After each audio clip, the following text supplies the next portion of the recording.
الفضل YouTube channel میں آپ کا استقبال ہے۔ اس چینل پر روزانہ قرآن پاک کی ایک آیت تلاوت سماعت ترجمہ اور مختصر تشریح پیش کی جاتی ہے۔ ویڈیو اپلوڈ ہونے پر نوٹیفیکیشن پانے کے لیے اس چینل کو سبسکرائب کریں اور بیل آئیکن ضرور دبائیں۔ السلام علیکم ورحمۃ اللہ وبرکاتہ۔ میرے دینی و ایمانی بھائیوں اور بہنوں، سورہ مائدہ آیت نمبر 12 پیش خدمت ہے۔ اعوذ باللہ من الشیطان الرجیم۔ وَلَقَدْ أَخَذَ اللَّهُ مِيثَاقَ بَنِي إِسْرَائِيلَ وَبَعَثْنَا مِنْهُمُ 12 نَقِيبًا وَقَالَ اللَّهُ إِنِّي مَعَكُمْ لَئِنْ أَقَمْتُمُ الصَّلَاةَ وَآتَيْتُمُ الزَّكَاةَ وَآمَنْتُمْ بِرُسُلِي وَعَزَّرْتُمُوهُمْ وَأَقْرَضْتُمُ اللَّهَ قَرْضًا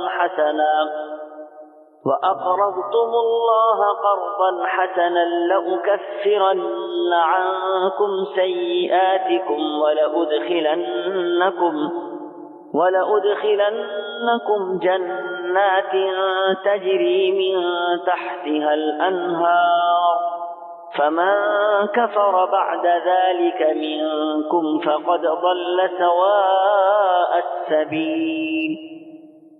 اور اللہ تعالیٰ نے بنی اسرائیل سے عہد و پیمان لیا اور انہی میں سے 12 سردار ہم نے مقرر فرمائے، اور اللہ تعالیٰ نے فرما دیا کہ یقیناً میں تمہارے ساتھ ہوں اگر تم نماز قائم رکھو گے اور زکوٰۃ دیتے رہو گے اور میرے رسولوں کو مانتے رہو گے اور ان کی مدد کرتے رہو گے اور اللہ تعالیٰ کو بہتر قرض دیتے رہو گے تو یقیناً میں تمہاری برائیاں تم سے دور رکھوں گا اور تمہیں ان جنتوں میں لے جاؤں گا جن کے نیچے چشمے بہہ رہے ہیں۔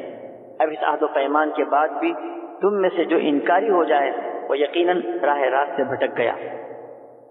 حضرات، آیت کا ابتدائی حصہ وَلَقَدْ أَخَذَ اللَّهُ مِيثَاقَ بَنِي إِسْرَائِيلَ، اور اللہ تعالیٰ نے بنی اسرائیل سے عہد و پیمان لیا۔ آیت کے اس حصے سے اللہ تبارک و تعالیٰ یہ واضح کرنا چاہتے ہیں کہ اللہ تعالیٰ نے مومنوں کو وہ عہد اور میثاق پورا کرنے کی تاکید کی ہے جو اس نے حضرت محمد صلی اللہ تعالیٰ علیہ وسلم کے ذریعے لیا، اور انہیں حق کو قائم کرنے اور عدل و انصاف کے معاملے میں صحیح گواہی پیش کرنے کا حکم دیا، اور انہیں وہ انعامات یاد دلائے جو ان پر ظاہر ہوئے، خواہ ظاہری طور پر ہوں یا باطنی طور پر۔ بالخصوص یہ بات جو انہیں حق اور ٹھیک راستے پر چلنے کی توفیق عطا فرمائی۔ تو اب اس موقع پر ان کے سامنے اس عہد و میثاق کا ذکر کیا جا رہا ہے جو بنی اسرائیل سے لیا گیا تھا۔ اس عہد و پیمان کو پورا کرنے کے معاملے میں وہ ناکام رہے۔ پیغام دیا جا رہا ہے کہ جس طرح انہوں نے عہد و پیمان کو پامال کیا تھا اور اس کا پاس و لحاظ نہیں رکھا تھا، کہیں تم اس طرح کی حرکت نہ کرنا۔ آگے اللہ تعالیٰ انہی بنی اسرائیل کے بارے میں ارشاد فرماتے ہیں وَبَعَثْنَا مِنْهُمُ 12 نَقِيبًا، اور انہی میں سے 12 سردار ہم نے مقرر کیے تھے۔ حضرات، یہ اس وقت کا واقعہ ہے جب حضرت موسیٰ علیہ السلام جبابرہ سے قتال کے لیے تیار ہوئے تو انہوں نے اپنی قوم کے 12 قبیلوں پر 12 نقیب یعنی نگراں یا ذمہ دار مقرر فرما دیے تاکہ وہ انہیں جنگ کے لیے تیار بھی کریں اور ان کی قیادت و رہنمائی بھی کریں اور دیگر معاملات کا انتظام بھی کریں۔ پوری قوم بنی اسرائیل جو 12 خاندانوں پر مشتمل تھی، انہی میں سے ہر خاندان کے لیے ایک ایک سردار چنا گیا۔ ہر سردار نے یہ ذمہ داری اٹھائی کہ میں اور میرا پورا خاندان اللہ کے ساتھ کیے ہوئے عہد و پیمان کا پابندی کرے گا۔ ان کے ذمہ یہ کام تھا کہ وہ خود بھی اسی میثاق کی پابندی کریں اور اپنے خاندان سے بھی کرائیں۔ اسی کا ایک نمونہ یہ بھی ہے کہ جس وقت انصار مدینہ رسول کریم صلی اللہ تعالیٰ علیہ وسلم کو مدینے کے لیے دعوت دینے حاضر ہوئے اور آپ صلی اللہ تعالیٰ علیہ وسلم نے ان سے بذریعہ بیعت معاہدہ لیا، تو اس معاہدے میں بھی انصار کے 12 سرداروں نے ذمہ داری لے کر حضرت صلی اللہ تعالیٰ علیہ وسلم کے دست مبارک پر بیعت کی تھی۔ ان میں 3 سردار قبیلہ اوس کے اور 9 قبیلہ خزرج کے تھے۔ مذکورہ گفتگو کا خلاصہ یہ ہے کہ بنی اسرائیل سے معاہدہ لینے کے لیے اللہ تعالیٰ نے ان کے 12 خاندانوں کو 12 سرداروں کے ذمہ دار ٹھہرایا۔ وقال اللہ انی معکم، اور اللہ تعالیٰ نے فرما دیا کہ یقیناً میں تمہارے ساتھ ہوں۔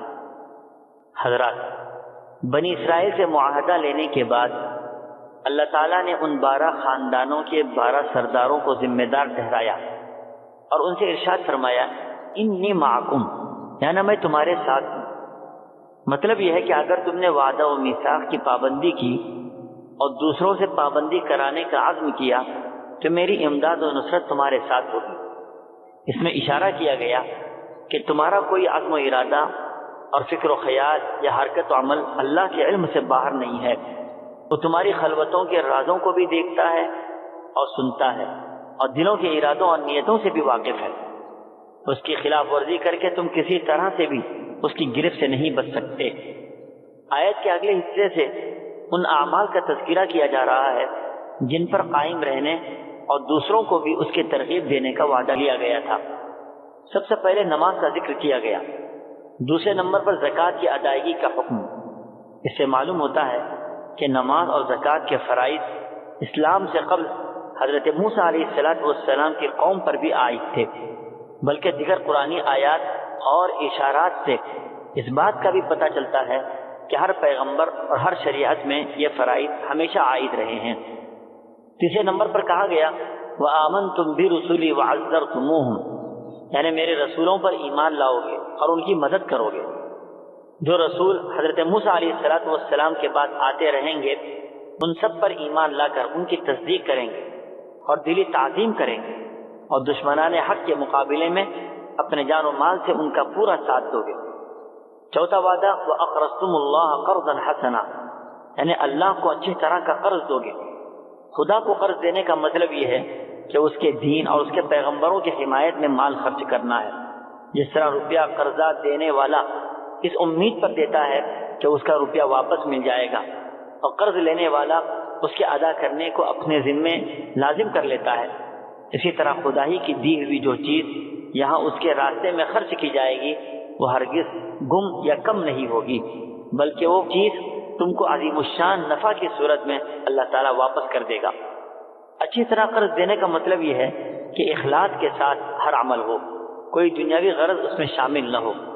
مذکورہ تمام باتوں پر عمل کرنے کے بدلے میں اللہ کی طرف سے اس بات کا اعلان کیا جا رہا ہے کہ وہ تمہارے پچھلے گناہ بھی معاف کر دے گا، پھر اس کے ساتھ ساتھ دائمی راحت و عافیت کی بے مثال جنت میں داخل کر دے گا جن کے نیچے سے نہریں بہتی ہوں گی۔